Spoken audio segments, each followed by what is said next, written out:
Bismillahirrahmanirrahim. Assalamualaikum warahmatullahi wabarakatuh. Alhamdulillahirabbil alamin. Ikhwan wa akhwat fillah rahimakumullah. Di dalam pelajaran kita kali ini, insyaallah kita akan membahas pembahasan yang baru mengenai masalah qard atau pinjaman ya. Pinjaman dalam sini pinjaman mal ya. Bisa kita pinjaman hutang kalau misalnya kita ambil bahasa lainnya. Kita insya Allah akan membahas di dalam masalah ini seperti biasanya kita akan membahas definisi, akan membahas ibaratnya hukum-hukum daripada atau ahkam daripada qard tersebut, dan juga syarat-syarat daripada kesahihan qard tersebut, dan juga permasalahan hubungannya dengan hal-hal yang diharamkan dalam qard seperti terjadinya riba dan lain-lainnya.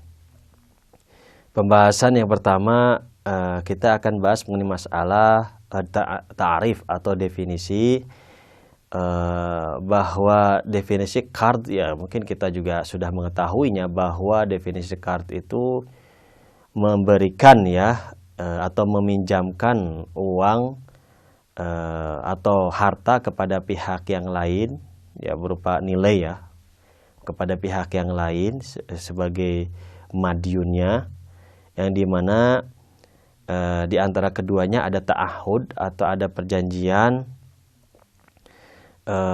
ke depannya itu dikembalikan dalam waktu atau tempat yang telah ditentukan, ataupun misalnya tanpa waktu juga biar tidak menjadi masalah.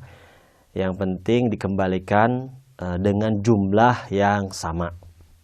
Jadi jumlah ibaratnya harta atau uang atau mal atau sesuatu yang bernilai dengan hal yang sama dikembalikan kepada dain atau yang memberikan hutang tersebut atau memberikan pinjaman tersebut.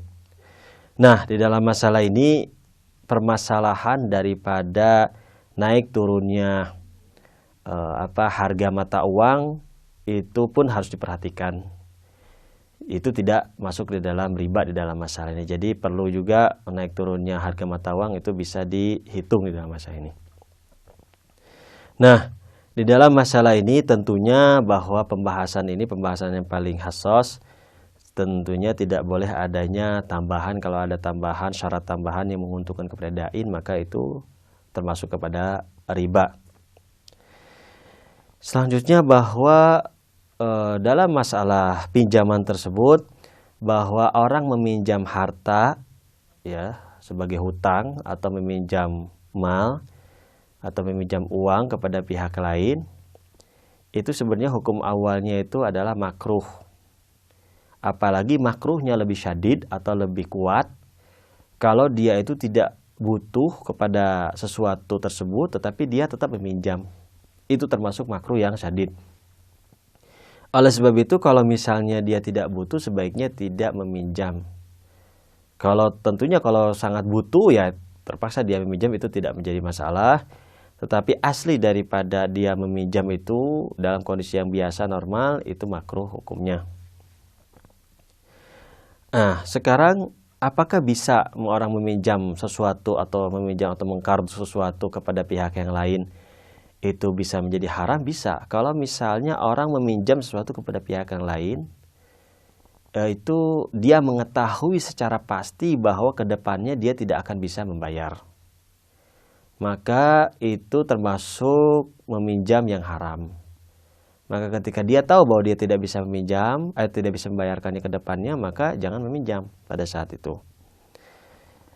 Dan hukum atau dalam masalah ini bahwa orang yang meminjamkan hartanya kepada pihak yang lain itu mustahab dan sangat dianjurkan. Tapi yang meminjam makruh. Jadi beda, orang yang meminjam makruh, orang yang memberikan pinjaman itu sifatnya adalah mustahab. Gitu. Jadi berbeda hukumnya, orang yang meminjamnya makruh, orang yang memberikan pinjaman itu sifatnya mustahab. Dan banyak sekali dalam riwayat dianjurkan baik dari Rasulullah SAW ataupun dari a'immah ahlul bait alaihimussalam itu menganjurkan kepada orang untuk memberikan pinjaman Mungkin dalam pembahasan riwayat sangat banyak sekali. Anda bisa rujuk ke dalam riwayat-riwayat mengenai masalah tersebut. Adapun di dalam masalah ini kita perlu mengetahui istilah atau beberapa istilah yang sering digunakan di dalam buku-buku fikih atau fatwa.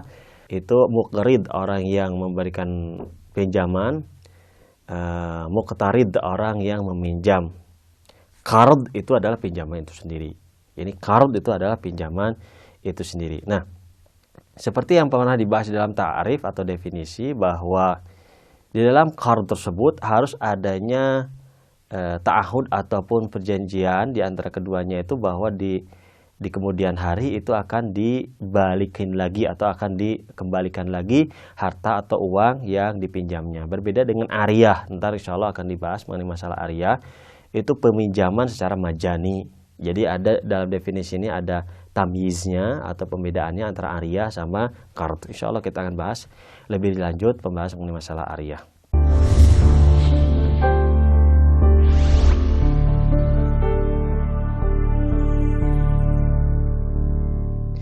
Adapun syarat-syarat kesahihan daripada qard atau pinjaman tersebut, bahwa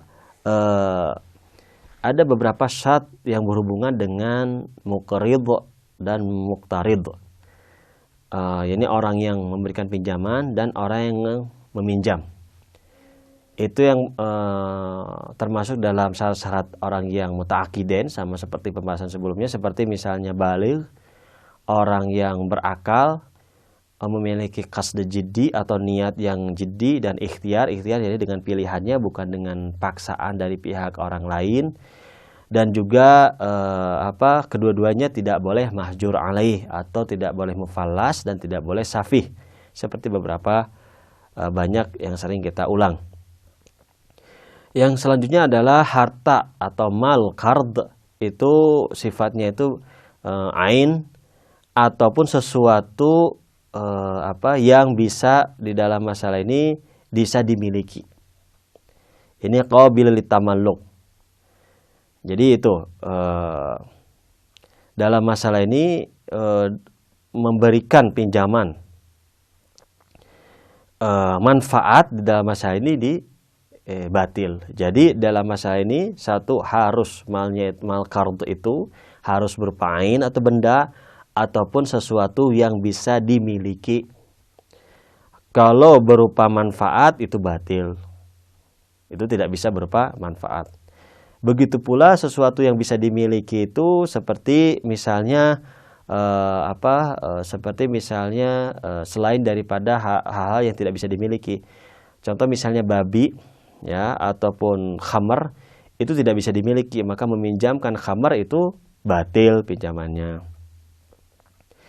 Selanjutnya bahwa harta atau mal qard itu harus musyakhasun. Musyakhas di dalam masalah ini perlu jelas dalam masalah ini, bahwa berapa jumlahnya. Kalau misalnya itu timbangan, berapa timbangannya, itu ukuran, berapa ukurannya, itu jumlah, berapa jumlahnya, hitungan, berapa hitungannya. Itu harus jelas. Yang selanjutnya bahwa ada serah terima dan barangnya jelas. Jadi barangnya bisa digunakan di dalam masalah ini. Jadi serah terima, ya, serah terima, jadi penyerahan dan penerimaan dari orang yang memberikan pinjaman dengan orang yang menerima pinjaman itu harus ada. Tapi kalau misalnya hanya sekedar diskusi atau misalnya berbicara saja, saya meminjam, ya saya terima pinjaman, itu tidak bisa disahkan. Jadi harus ada serah terima, ini bendanya, barangnya diterimakan atau diserahkan kepada pihak yang kedua. Gitu. Harus jelas bahwa di dalam masalah ini barangnya itu bisa diserah terimakan. Jadi barangnya bisa diserah terimakan. Hanya sekedar omongan saja itu tidak sah, ya, atau tidak masuk atau belum tahakkuk pinjaman tersebut.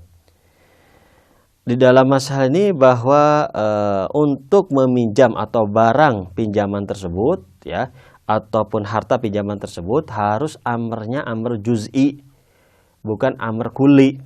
Amr kuli itu misalnya pokoknya secara kuli kita menyebutkan barang tersebut, maka itu tidak itu ada permasalahan dalam masalah. Harus amr juz'i.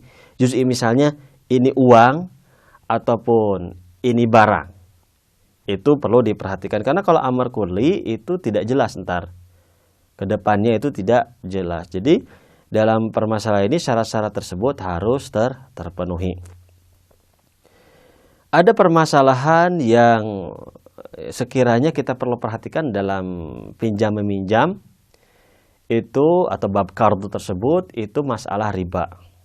Perlu kita ketahui bahwa apa itu riba. Sebelumnya kita pernah membahas bahwa riba itu ada dalam bab muamalah jual beli, ada bab dalam masalah qard atau pinjaman. Dalam masalah pinjaman tersebut, yang dimaksud riba adalah ketika seorang pihak pertama kepada pihak kedua itu memberikan sejumlah uang ataupun harta ataupun barang berharga yang dimana dengan syarat pengembaliannya lebih. Pengembalian lebih itu baik berupa banyak itu, baik berupa hartanya atau uangnya lebih kan, atau berupa yang lain-lainnya. Berupa misalnya amal, berupa manfaat, itu pun bisa. Jadi misalnya seorang meminjamkan 1.000 rupiah, dikembalikan 1.200 dengan syarat itu riba. Ataupun seorang memberikan 1.000 rupiah dengan syarat menyapu rumahnya sang dain atau yang memberikan pinjaman. Itu pun riba. Jadi riba tersebut haram hukumnya, walaupun di dalam masalah ini itu tidak batil akadnya atau tidak batil pinjamannya. Maksudnya tidak batil artinya apa? Uang yang dipinjam itu bukan haram. Ya, uang dipinjam tidak haram kalau misalnya itu terjadi. Tetapi uang kelebihannya, jadi uang kelebihan yang diterima oleh dain atau yang memberikan pinjaman itu yang haram, tidak boleh dimakan. Jadi asli muamalah di dalam pinjam-meminjam, kalaupun terjadi riba itu tidak batil atau tidak batal muamalahnya. Itu saja mungkin pembahasan dari pertemuan kita kali ini. Insya Allah dalam pertemuan selanjutnya kita akan melanjutkan pembahasan mengenai masalah qard tersebut. Wabillahi taufiq wal hidayah wal inayah. Wassalamualaikum warahmatullahi wabarakatuh.